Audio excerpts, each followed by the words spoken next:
So, a lot of men, in particular black men, have been talking about, well, we don't have anything in the United States. We're not a protected group. Why are we doing? What are we doing here? Why are we still in the United States of America? What's in it for us? Thank you, fridge. I really needed that. Um, Needed that like I needed a hold of my head.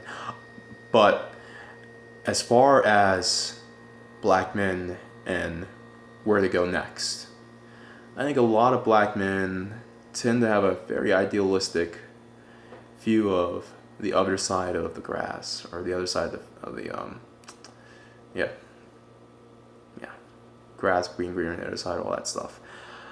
But here's the thing about it.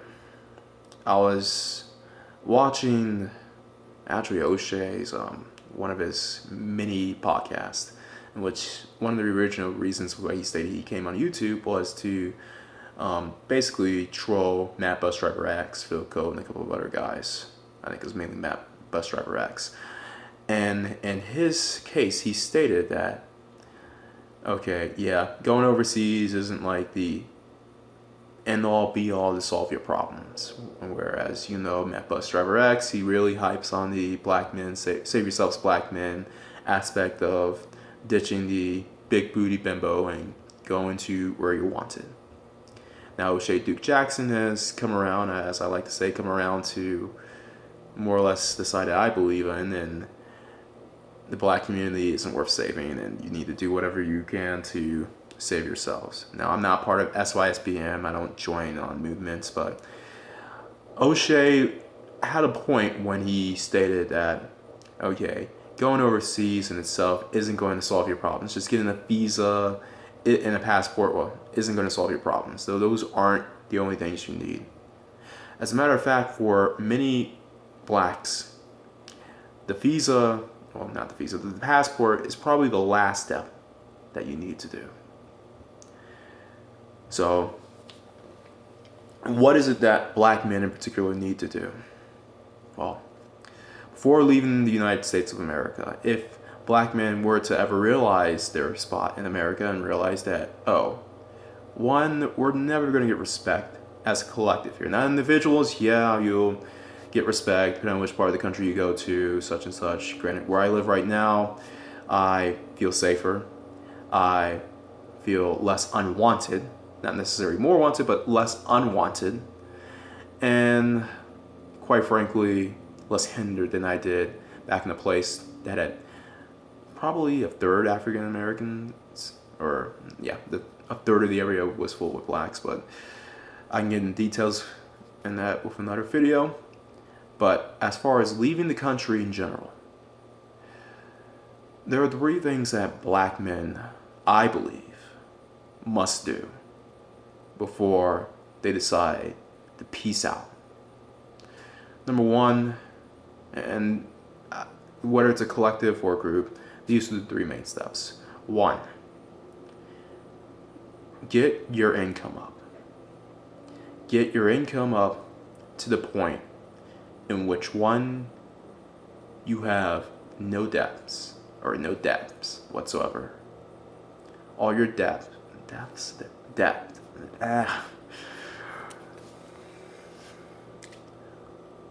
all of your debt is paid off. Anything that you owe to any bank, to any house, to any car, agency, whatever, all that is paid off, and that everything that you have is in your name. Now, I'm not saying buy a house necessarily because you're trying to get out of here, but I'd say anything that you owe, any debt, and there you go. I can't even say the word today. But the point is this: get your income up so that, one, you owe nobody nothing. Two, you can invest in assets and anything else that will have a return on investment. And three, you'll ultimately become income independent. One of the true, or one of the more, well, actually, the only way you will ever be free is to be income independent. Independent of needing any sort of job, any sort of reliability of handouts, or anything in general from another person. Now, you can also do that by owning your own business, which, as I said, getting your income up helps. And speaking of getting your own business, one of the other ways on doing that and achieving that is by number 2, getting a skill, a real skill. Not one of these liberal arts skills that a lot of these women in general, not just you know who, but all women and just liberals are flocking to because they're too damn lazy to do any sort of real work, whether it's physical or mental. Now, for the guys who may not be as academically intelligent or may not have the patience to sit in the classroom, go for the trades in your local community college. I mean, a lot of people are talking about these automated jobs that are coming and it's going to affect the working class black man and blah, blah, blah, blah. Well, you guys, more than anyone, are the ones that need to seek out some sort of trade skill. Welding, HVAC, plumbing, the list goes on. I mean, you can ask Obsidian Man. I mean, he's the voice of the everyday butter, as he likes to say. So I think going to him to see what kind of trade skills are in demand would probably be the better thing to do when it comes to specific advice. But as far as men, I guess men who are more educated, those who can sit in a classroom or several classrooms, get your certifications, whether it's in IT or programming, whatever. And if you're going to go back to school for something useful, something that can be transferred, not just across the country, but across the world.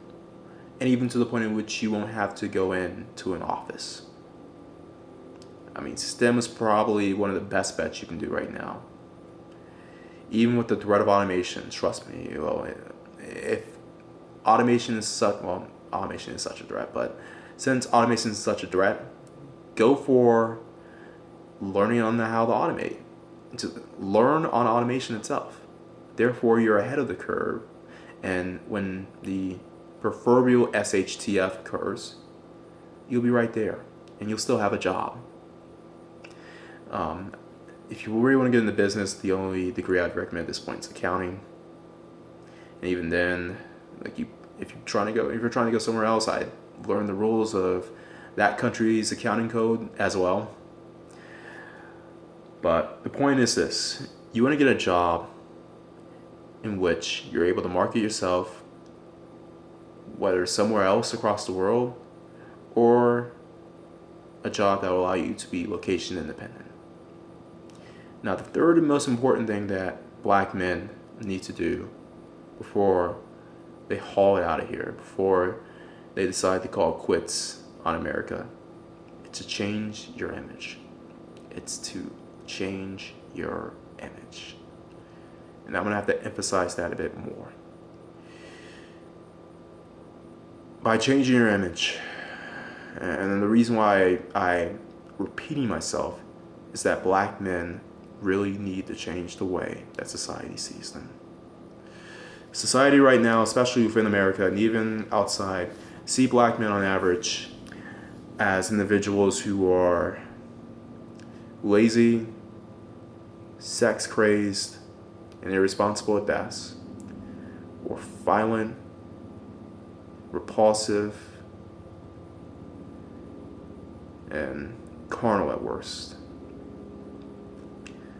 They're impulse-driven people, if some people see them as people to begin with, who can't build civilizations and need assistance or coercion from the white man in order for them to be civilized.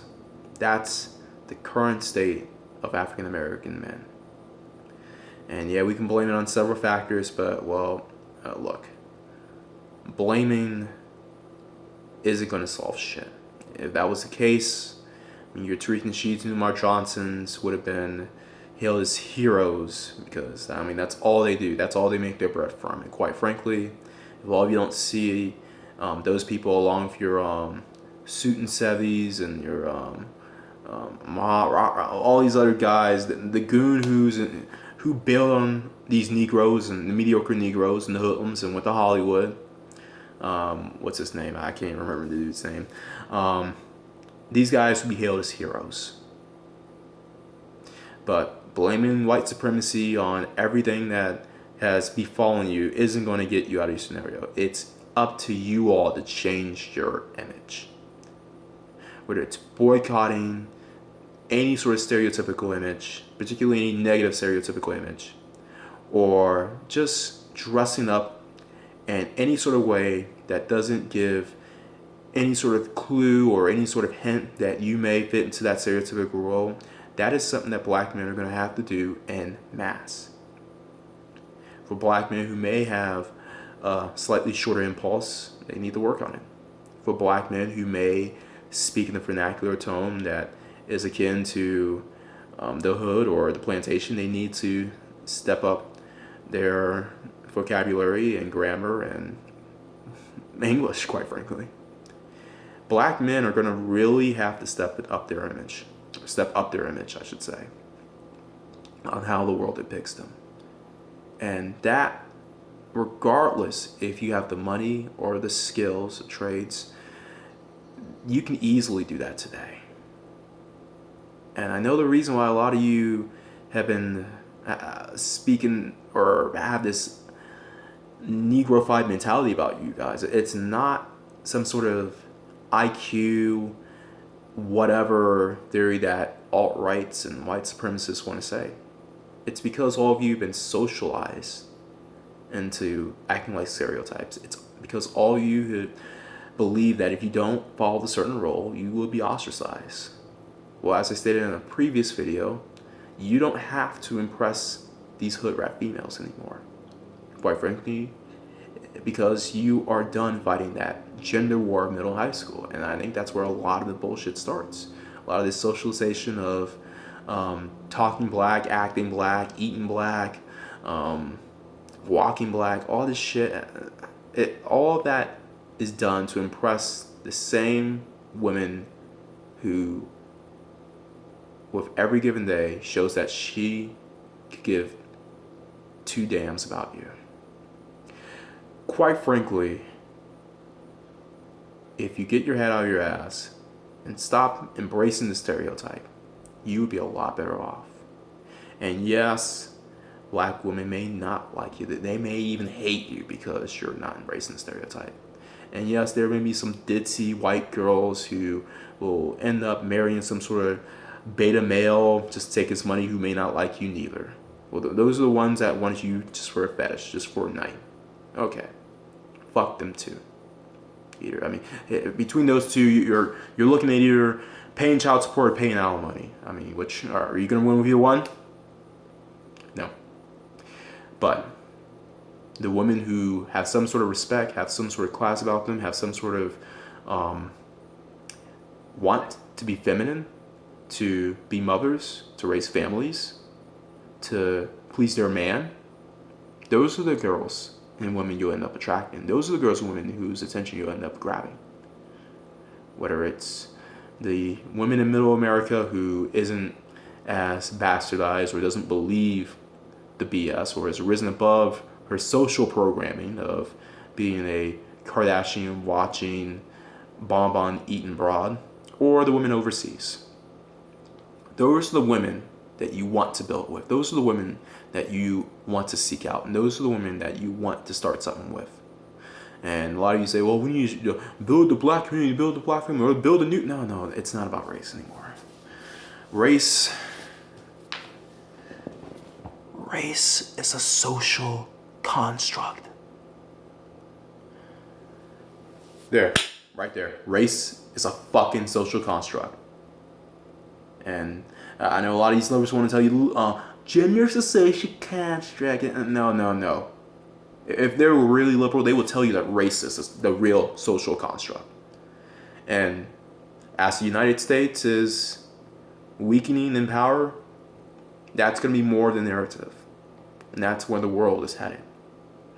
And it's about time that you, black man, if you want to enter into the sphere of the world, like the Jews did post World War II, then you're going to have to go along. Well, not go along, but you're going to have to recognize how the world really thinks. And the world isn't just between the Atlantic and Pacific Ocean with 4 time zones. The world is much bigger than that. And thankfully, the world is much further ahead than that. For everyone else out there, always bet on X.